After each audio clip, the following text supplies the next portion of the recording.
ساری آیتیں شروع کر دوں نا کہ جس نبی نے جو مانگا رب نے دیا. آدھ گھنٹہ لگے گا لیکن میں آگے جانا ہے. سنو, عام بندہ مانگے تو اللہ کہتا ہے میں دے دیتا ہوں.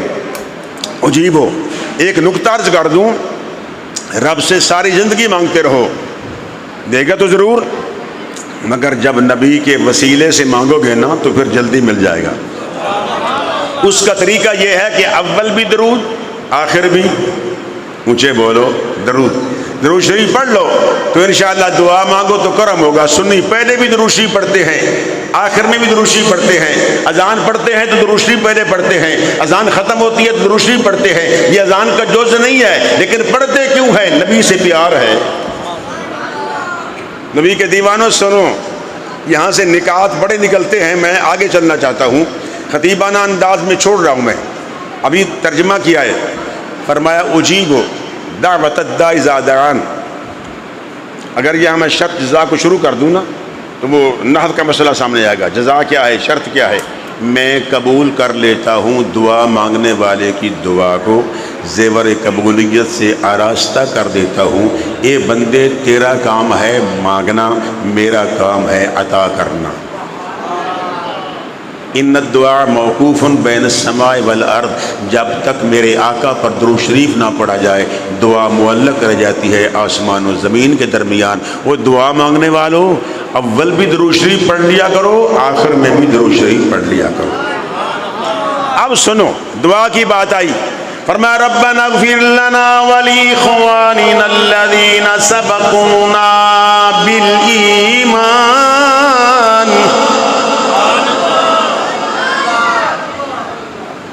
قاری صاحب کو تو علم ہے, 28واں پارہ جناب, یہ پڑھی ہے.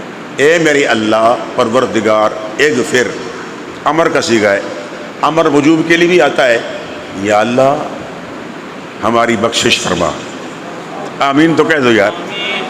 نماز میں اونچی آواز سے ہم نہیں کہتے, لیکن ابھی تو کہہ دو, نماز نہیں پڑھ رہے, کہہ دو آمین. اچھا اس کا معنی پتہ ہے کیا ہے؟ اس کا معنی ہے استجب دعائی. یا اللہ میری دعا کو قبول فرما, میری دعا کو قبول کر. ربنا اغفر لنا, قرآن پڑھے نا بھائی, ولی اخواننا, اخن بھائی, اخوان جمع, سب شامل ہو گئے. ربنا اغفر لنا ولی اخواننا الذین سبقونا بالایمان.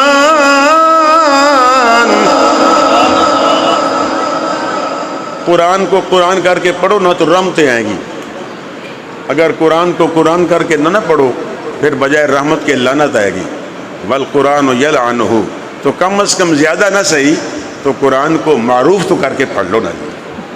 یہ تو میں نہیں کہتا کہ سارے قاری بن جائے, مشکل ہے, چلو زیادہ نہ صحیح تو قرآن کریم کو معروف کر کے پڑھا جائے.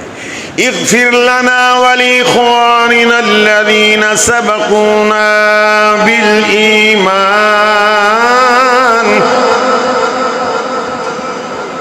اپنے لیے دعا, اپنے بھائیوں کے لیے دعا جو پہلے ایمان پر گزر چکے ہیں. کوئی مائی کا لال یہ کہے کہ دیکھو چشتی آیا تھا قبلہ کاری راشد صاحب کے پاس, ڈکوسلے بیان کیے, شعر پڑھے تھے, میں قرآن کا حوالہ دے رہا ہوں, دعا مانگنے کا ثبوت قرآن سے پہلے پیش کرتا ہوں, پھر نبی کے فرمان سے پیش کر کے پھر ماں کی تھوڑی سی شان 2 منٹ میں بتا کے چلا جاتا ہوں. تو سنو, یہ قرآن کا پارہ پڑا 28واں. اپنے لیے دعا مانگو, اپنے بھائیوں کے لیے دعا مانگو. ربنا اغفر لی ولی والدی, اپنے لیے دعا مانگو, ماں باپ کے لیے دعا مانگو. وللمؤمنین, اہل ایمان کے لیے دعا مانگو. اہل ایمان وہ نہیں ہے جو خود کہتے کہ ہم ایمان والے ہیں. ایمان والا وہ ہوگا جس کے دل میں حسنین کے نانا کا پیار ہوگا, اس کو ایمان والا کہا جاتا ہے. لوگوں اہل ایمان کے لیے دعا ہے, ماں باپ کے لیے دعا ہے. ایک آخری 29 پارہ پڑھ رہا ہوں, رب اغفر لی ولی والدی, یا اللہ میری بخشش فرما, میری ماں کی میری ماں کی بخشش فرما, میری والد کی بخشش فرما. یہ قرآن پڑھنے پوچھے بولے کیا پڑھا ہے؟ اب نبی کا فرمان, اب نبی کا فرمان, حدیث بخاری شریف کی, شاشتہ کے اندر موجود ہے. شیر خدا کی والدہ کا انتقال ہو گیا. حضور کو ان سے بڑا پیار تھا. آپ کی چچی جان تھی, بڑی خدمت کی سرکار کی. بی بی صاحبہ نے, ان کا نام بھی فاطمہ تھا. بولو کیا نام تھا؟ حضور کی شہزادی کا نام بھی فاطمہ ہے, مگر جو مصطفیٰ کی سیدہ فاطمہ ہے یہ ساری کائنات میں بے مثل و بے مثال ہے. کیوں کہ رسول اللہ کی نسل کی اصل ہے, یہ حضور کی نسل کی اصل ہے. باقی آپ کا سلسلہ چلے گا بیٹے سے, یہ مصطفیٰ کے خصائص میں سے ہے. رسول اللہ کا سلسلہ نسب چلا ہے بیٹی سے, تو مجھے کہنے دو باقی بیٹیاں بھی شان والی, تینوں شان والی ہیں, مگر جو مقام سیدہ فاطمہ الزہرا کا ہے وہ کسی کا نہیں ہے. کیوں کہ مصطفیٰ کی نسل کی اصل ہے.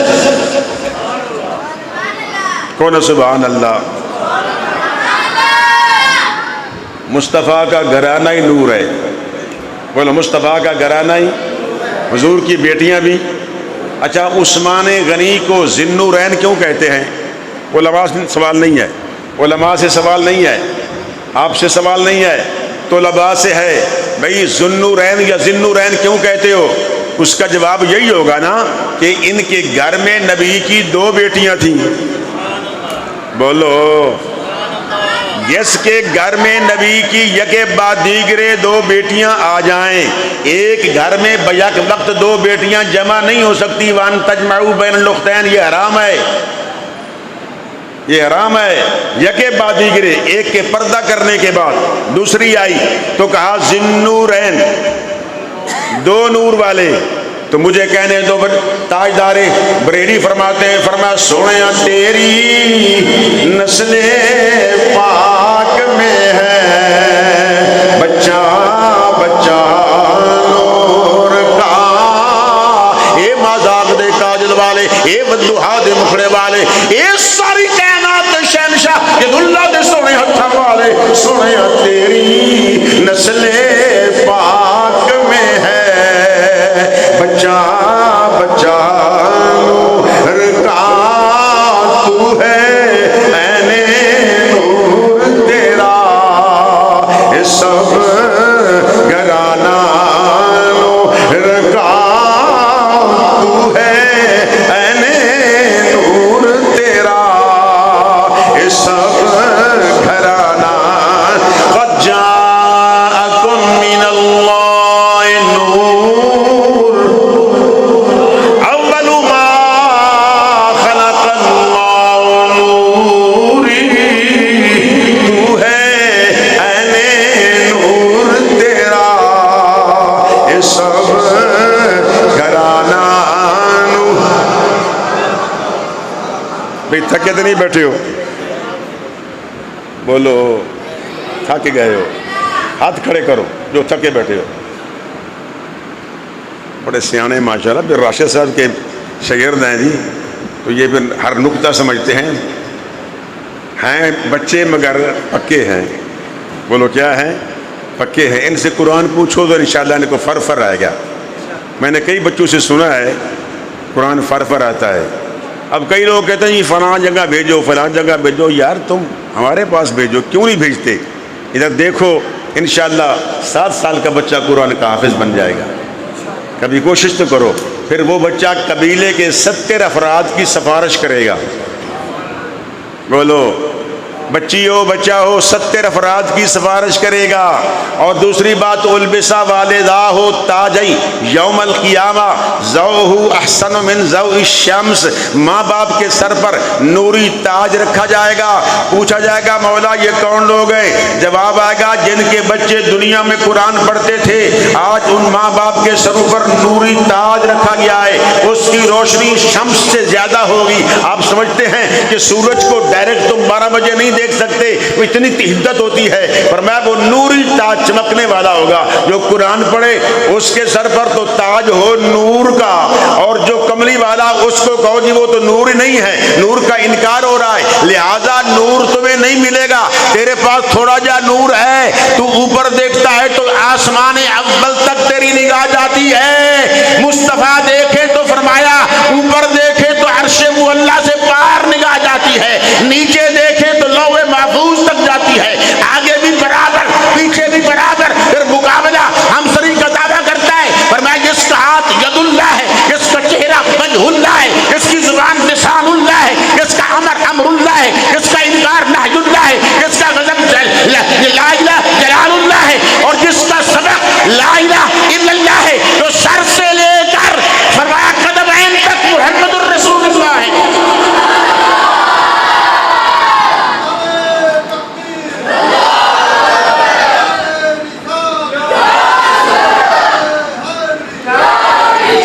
ابھی تک ماں کی شان بیان کر رہا تھا، اب حدیث آئی سیدہ جنابہ فاطمہ بنت اسد، اسی کو بیان کر کے ختم کرتا ہوں۔ جنابہ فاطمہ بنت اسد کا انتقال ہو گیا۔ آمنہ دلال مدینے دے تاجدار نے فرمایا علی لبیک یا رسول اللہ، حکم کملی والے، فرمایا جاؤ اپنی والدہ صاحبانوں کفن کی جگہ میرا کرتا دے دو۔ اگر کرتے کا فائدہ نہیں تھا تو دیا کیوں؟ فائدہ ہی نہیں تھا تو کیوں دیا؟ کپڑا نبی کے ساتھ لگائے، نبی کے جسم سے لگ جائے۔ اذهبوا بقميصي هذا فألقوه على وجه أبي يأتي بصيرا وأتوني بأهلكم أجمعين ولما فصلت العير قال أبوهم إني لأجد ريح يوسف لولا أن تفندون۔ یوسف علیہ السلام دی قمیص چلی مصر دے وچوں، جناب جے بابا جان یعقوب کنان میں بیٹھے ہیں، آپ فرماتے ہیں انی لاجد ریح یوسف، لوگوں میں یوسف کے کرتے کی خوشبو سینگ رہا ہوں۔ یہ تو یوسف کا کرتا ہے۔ معراج کی شب صفِ انبیاء مقتدا دیکھتے رہ گئے، یہ مقتدی کا مقام ہے، اس کے کرتے کی شان ہے۔ بتاؤ میرے مصطفیٰ مقتدا کا مقام کیا ہوگا؟ سبحان اللہ۔ نعرہ تکبیر، نعرہ رسالت، نعرہ لڈا نہ ہو، پورا نعرہ، نعرہ تکبیر، نعرہ رسالت۔ آگے دل چاہے تو سب کا نام لے لو، چار یاروں کا نام لو دل ٹھنڈا ہوگا، علی کا نام لو تو اور ٹھنڈا ہوگا۔ بولو شیر خدا کا نام لو، یہ منافق اور مومن کی پہچان ہے۔ علی کا نام لو نا، منافق جل جاتا ہے اور مومن جو ہے وہ، چلو پنجابی کہتے ہیں ٹھر جاتا ہے۔ منافق سڑ جاتا ہے اور مومن ٹھر جاتا ہے۔ بولو مومن ٹھر جاتا ہے۔ علی کا نام ہے، کہتے سبحان اللہ، چہرے سے پتہ چل جاتا ہے یہ علی کا غلام بیٹھا ہے۔ بولو علی کا غلام بیٹھا ہے۔ تو سنا بھائی، ماں کی شان بیان کر رہا تھا۔ آقا نامدار صلی اللہ علیہ وسلم آئے، سرکار قبر میں لیٹ گئے، صحابہ رونے لگے، یا رسول اللہ آپ باہر آئیے۔ حضور آئے تو سرکار نے فرمایا، جب مٹی ڈالی گئی تو اس کے بعد حضور نے دعا فرمائی۔ یہ دعا فرمانا قبر پر بھی مصطفیٰ کی سنت ہے اور جنازے پر بھی مصطفیٰ کی سنت ہے۔ اذا صلیتم علی المیت فاخلصوا له الدعاء کما قال۔ اور کمری والے نے وہاں بھی قبر پر بھی دعا مانگی، گھر میں بھی مصطفیٰ نے دعا مانگی۔ جناب ابراہیم اپنے صاحبزادے کے لیے بھی دعا مانگی۔ آگے کھانے کا انتظام تھا تو کھانا بھی سامنے تھا، وہ ختم شریف پڑھا گیا، وہ دعا ہو گئی۔ اب تو اعتراض کرتا ہے جی اس کا ثبوت دکھاؤ۔ میں نے کہا میں قرآن کی آیتیں پڑھ چکا ہوں، قرآن یہ کہہ رہا ہے